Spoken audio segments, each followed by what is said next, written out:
Hey everyone, and welcome back to the channel. So here's what I'm seeing right now. The market just went through one of those violent 2-week corrections that wipes 20, 30, sometimes 70% off high-flying growth stocks. And when I look at my portfolio, I'm seeing something interesting. 4 companies I own just reported earnings, good earnings, strong guidance, growing businesses, and yet their stocks are down 15 to 35% from recent highs. So the question I kept asking myself this week is simple. Are these companies actually worse than they were a month ago? Or did the market just throw out the baby with the bathwater? Today, I'm breaking down all 4. We're going deep into the numbers, the guidance, what management said, and why I think these pullbacks are creating genuine opportunities for patient investors. But before we get to the stocks, we need to understand what just happened in the broader market, because context matters. Let's dive in. What just happened in the market? Over the past month, we've seen a classic risk-off rotation. High-flying names that were up 200%, 300%, even 600% this year have come crashing down. And when I say crashing, I mean 20 to 70% declines in a matter of weeks. Now, 3 things triggered this sell-off. First, rate cut uncertainty. Just a month ago, the market was pricing in a 90% probability of a December rate cut. That's basically a done deal in market terms. But then we had the government shutdown drama, and now we're not getting the October CPI report or the October jobs data because of the delays. So suddenly, that 90% probability dropped to basically a coin flip, 50-50. Maybe we get a cut, maybe we don't. Now, here's my take on that. If the Fed doesn't cut in December because they're missing 1 month of data, they'll just wait 30 extra days and cut in January once they have the full picture. So we're really just talking about a 30-day delay, not a policy change. But markets hate uncertainty, and that was enough to start the Selling Second, the Brad Gerstner and Sam Altman podcast moment. If you watched that interview, you know what I'm talking about. Brad asked a very simple, straightforward question about OpenAI's spending and burn rate, and instead of getting an answer, he got attacked. That awkward exchange might have marked the short-term top for AI sentiment. Because once stocks started falling, the media piled on with negative headlines, and that created a feedback loop, stocks down, more headlines, more selling, more headlines. Third, Michael Burry's short positions. Now, Michael Burry is like a broken clock. He's been predicting crashes constantly for years, but even a broken clock is right twice a day. And when he revealed short positions against Palantir and Nvidia, that added fuel to the fire. So you combine all 3 of those, rate uncertainty, AI sentiment shifting, and a famous short seller making noise, and you get what we just saw, indiscriminate selling across growth stocks. But here's what's interesting. The way this correction happened is actually a good sign. Over the past 12 months, we haven't seen slow, grinding bear markets. We've seen flash crashes, quick, violent corrections followed by quick recoveries. Think back to late January, early February, the DeepSeek drama. Nebius dropped 38% in a single day. Nvidia got hammered. Everyone panicked. And then within 2 weeks, we recovered most of it. Then April, another massive correction. Same pattern, crash fast, recover fast. And I actually prefer this. I know that sounds weird, but hear me out. It's like ripping off a Band-Aid. Yes, it hurts like hell for 2 or 3 seconds, but then it's over. The pain is done. Compare that to slowly peeling a Band-Aid off, millimeter by millimeter, for a full minute. That pain lasts way longer. The market works the same way. A 12-month grinding bear market where you bleed 1% every week is psychologically brutal. But a 2-week crash where everything goes down 20 to 30% and then stabilizes, you feel intense pain for a short period and then you can move on. So yes, these flash crashes create extreme volatility, but personally, I'd rather deal with that than a prolonged bear market technical picture right now.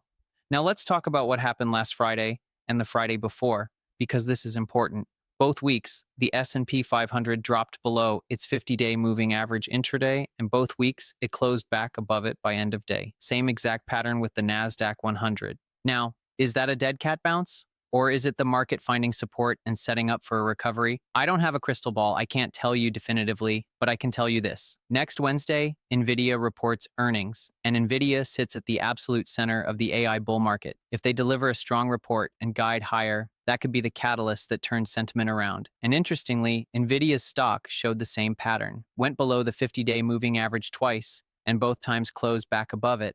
Other names weren't as lucky. Nebius, one of the AI infrastructure plays, broke below its 100-day moving average and closed under it. It's slowly filling that gap from the Microsoft deal announcement My guess is it finds support around $75. But the four stocks I'm covering today, they all showed resilience at key technical levels. And more importantly, their businesses are doing exactly what they should be doing. So let's get into them. Before we jump into the stocks, quick word about today's sponsor and the tool I'm using to show you all these metrics. Every chart, every earnings number, every transcript, you're about tea. All right, let's get to the stocks. Stock number one, dLocal, DLO, dLocal, the emerging markets payments giant.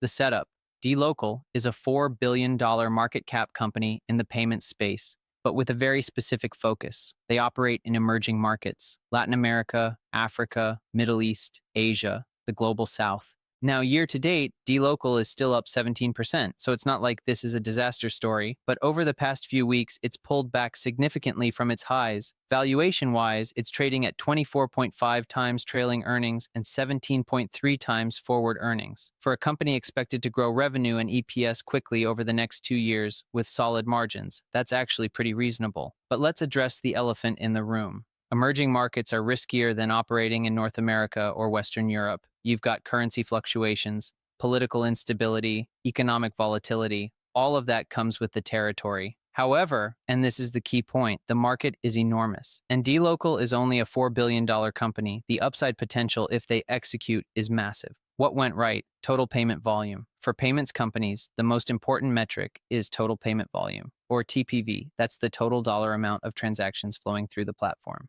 Last quarter, dLocal's TPV increased 59.5% year over year to over $10.3 billion in a single quarter. Let me put that in perspective. That's not revenue. That's the total value of payments they processed, and it's growing at nearly 60% annually. That's exceptional growth for a company at this scale. What the market didn't like, take rate decline. Now here's where some investors got concerned. dLocal's take rate, which is the percentage fee they earn on each transaction, declined from 1.07% in Q2 to 0.99% in Q3. Now there was a one-time impact in there of about 0.04%, so the underlying decline is smaller, but it's still declining. Management has been very transparent about this. They've said repeatedly that net take rates will continue to come down slowly as they scale, but they believe they can more than make up for it by growing TPV much faster. And here's my take.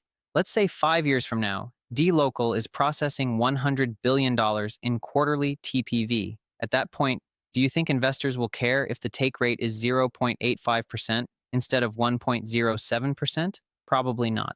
The gross profit margin. Concern. Gross profit did increase nicely year over year, but it only grew 4% quarter over quarter, and gross profit margin came down slightly. Management explained this was due to two things. First, temporary margin pressure in Argentina and Mexico, and second, weakness in Egypt. Now, the Egypt situation is interesting. They mentioned last quarter that one large advertising merchant in Egypt significantly reduced their spending. We don't know who it is for sure, but there's speculation it could be Meta.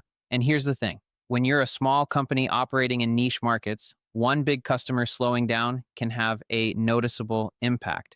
That's just the reality of being a $4 billion company in emerging markets. But management said they started seeing volume recovery in Egypt beginning in October. So if that continues through November and December, the next quarter could look much better. The buy now, pay later opportunity. One of the most exciting parts of the earnings call was their update on Buy Now, Pay Later, or BNPL. BNPL volume grew 2.5 times quarter over quarter. It's now live in 6 countries across Latin America, Africa, Middle East, and Asia. And this is a revenue share model, which means dLocal takes zero credit risk. They're just facilitating the transaction and taking a cut. That's a beautiful business model. Management expects BNPL to grow at a 20% compound annual growth rate from 2024 to 2027, which is faster than the overall payments market in these regions. Guidance, still very strong. Now there was some confusion about guidance, including on my part during the live stream. Last quarter, they raised guidance, but the way they presented the charts made it look like they were lowering it. Let me clarify. They did not lower guidance. In fact, TPV is now expected to come in above the upper end of their guidance range, which means over 50% year-over-year growth. Revenue is expected to grow around 40% year-over-year. Gross profit around 32.5% year-over-year, and adjusted EBITDA around 45% year-over-year. Those are not the numbers of a company in trouble. Those are the numbers of a company executing extremely well in a difficult operating environment. My take. To me, D-Local is an easy pickup at these levels. The market overreacted to the take rate decline and the Egypt weakness. But the core business is growing rapidly. They're expanding BNPL, and management has a clear plan to offset margin pressure with volume growth if you have a multi-year time horizon and can handle the volatility that comes with emerging markets exposure. I think D-Local at $4 billion is a steal. Stock number 2, Transmedics, TMDX. Transmedics, the organ transplant revolution, the setup. Transmedics is another $4 billion market cap company, but in a completely different industry. They're revolutionizing organ transplants.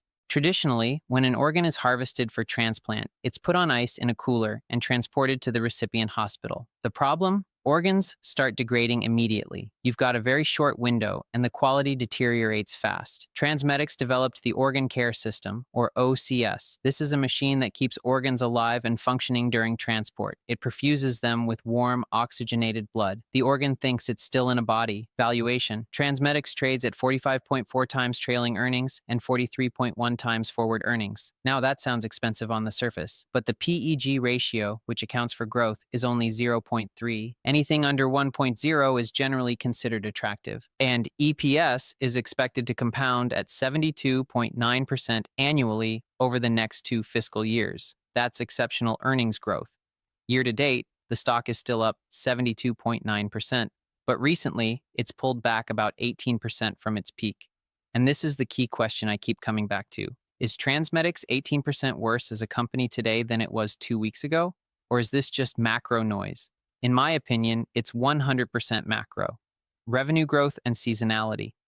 If you look at Transmedics' revenue history, you'll see consistent growth over the past few years, but September quarter, Q3, consistently sees a sequential decline due to seasonality.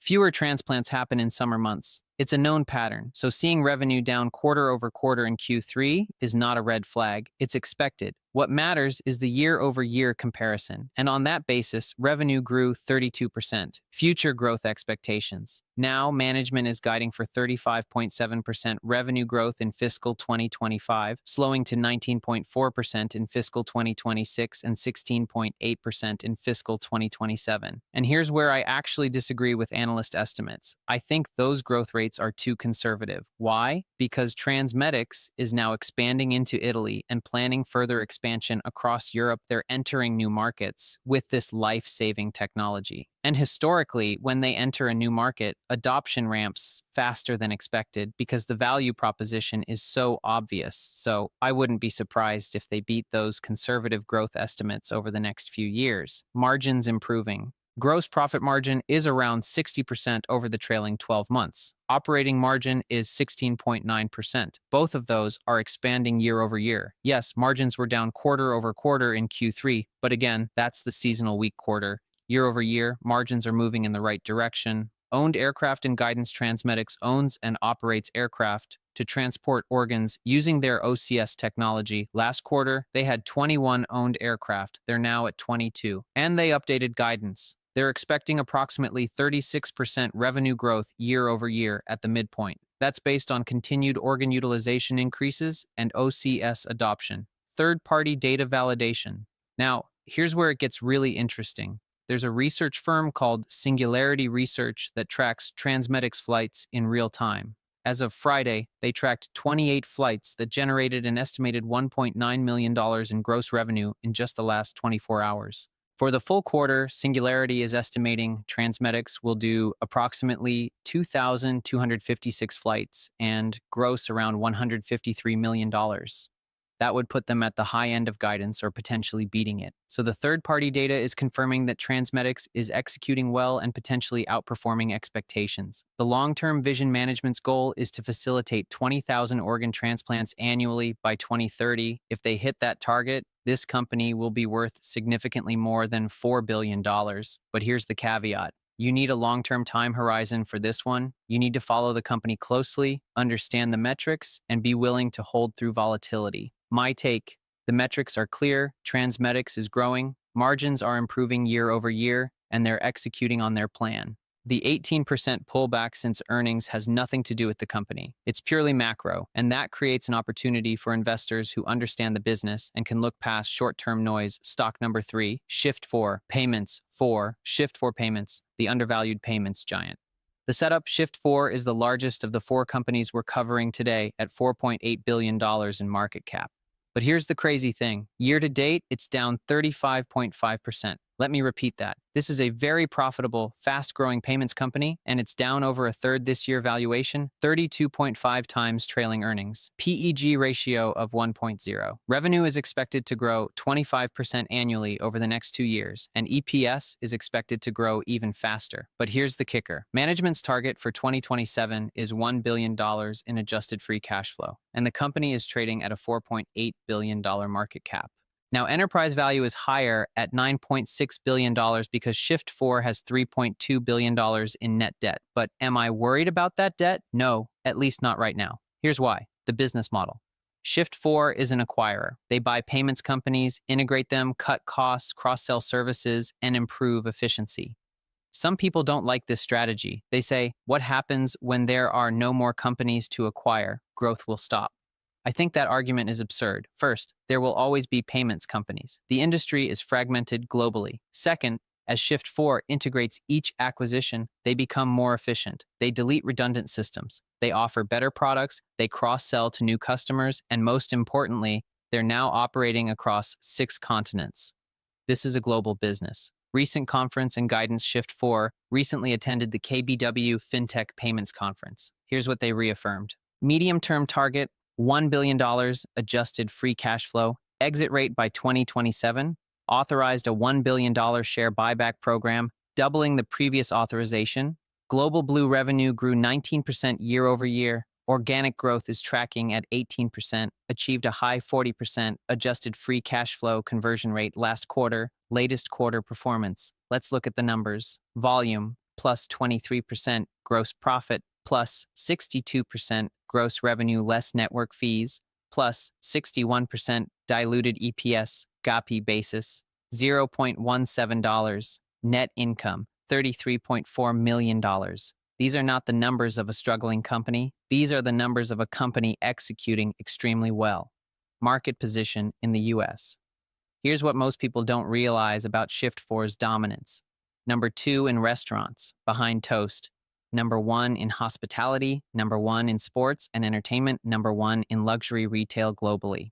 Now, think about what's happening next year. The 2026 FIFA World Cup is being hosted in the United States. Shift4 is the number 1 payments processor in hospitality and the number 1 in sports and entertainment in the US. Do you think the World Cup might drive some transaction volume through their systems? I think it's a pretty safe bet. Why is the stock down 35%? Honestly, I don't understand it. The company is executing. They're growing. They're profitable. They're buying back stock. They have a clear path to $1 billion in free cash flow by 2027. The stock also has high short interest, which tells me there are a lot of people betting against it who fundamentally misunderstand the business technical picture.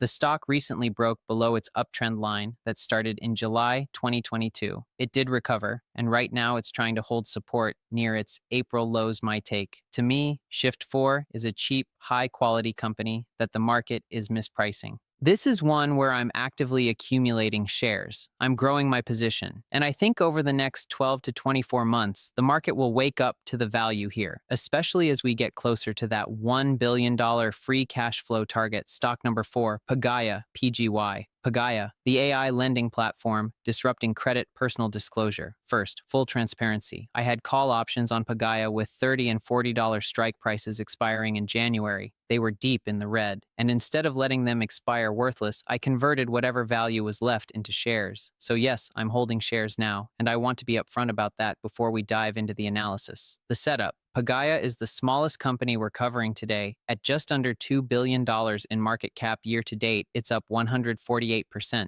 So this has been a massive winner this year, but recently it's pulled back to its 200-day moving average. On Friday, it bounced 2.2%, but it's given back all of its post-earnings gains. And here's what's interesting. Pagaya reported a great quarter. The stock initially popped 15 to 18%, closed the day up 13%, and then fully retraced to pre-earnings levels.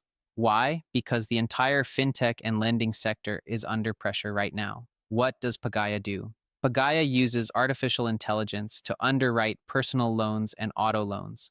They partner with banks and credit unions, analyze loan applications using their AI models, and help lenders approve more borrowers while maintaining credit quality. It's a B2B model. They're not the lender, they're the technology provider and risk assessor. And the key advantage they have is data. They've analyzed hundreds of billions of dollars in loan applications over the years, and their AI models can identify creditworthy borrowers that traditional credit scores might reject. Latest quarter performance. Let's look at the numbers because they're impressive. Network revenue plus 19% year over year, total revenue plus 36%. Revenue from fees plus 36% production costs plus 35%, basically in line with revenue growth. Fee revenue less production costs plus 39%, core operating expenses minus 11%, improving efficiency. Net income positive, not a loss. Adjusted net income plus 180%. Adjusted EBITDA plus 91%. Every single metric is moving in the right direction. This is a business that's growing, becoming more efficient, and generating real profits. The key slide. There's one slide in their earnings presentation that tells the whole story. It shows their key metrics over time, and everything is going up and to the right while they're becoming profitable. This is a good business, small, but good. Why is the stock down? The simple answer is sector fear. There are concerns about consumer credit quality in the broader economy. Some other fintech lenders are struggling. But here's the thing, Pagaya is not those other companies. Management's credit quality commentary. On the earnings call, management addressed credit concerns directly. Here's what they said. Macroeconomic trends and consumer behavior remain healthy and stable. This stability comes from their balanced and conservative underwriting approach. They've maintained this discipline since the beginning of the year. This strategy has given them a cushion against market volatility. And here's a critical distinction. Pagaya's B2B model focuses on partner expansion and product development, not aggressive marketing and high approval rates like traditional B2C lenders. That means when consumer credit conditions shift, Pagaya is less exposed than companies that are directly lending to consumers and competing on approval rates, the credit performance data. Now, let's look at the actual credit performance, because this is where the rubber meets the road. Cumulative net losses for 2024 quarterly vintages are 35 to 40% lower than the peak in Q4 2021. For auto loans specifically, 2024 vintages are performing 50 to 65% better than comparable 2022 periods. Point of sale credit trends remain stable. Investor demand for these loan assets remains robust. So the data shows that Pagaya's underwriting is actually working. Credit quality is improving, not deteriorating. Partner pipeline growing.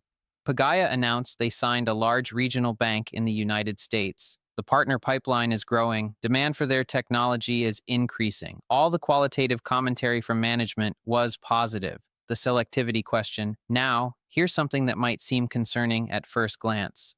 In Q3, Pagaya evaluated $266 billion in loan applications. That's up 12% quarter over quarter. But their conversion rate, the percentage of applications that turn into issued loans, is only about 1%. You might think, wait, if they're so good at underwriting, shouldn't they be approving more loans? But I actually see this as a positive. Here's why. In an uncertain economic environment with potential credit headwinds, I'd rather see Pagaya be highly selective and only approve the best applications. Yes, they could increase their conversion rate to 2% or 3% and grow volume faster. But if that comes at the cost of credit quality and those loans start defaulting 18 months from now, it could destroy the business.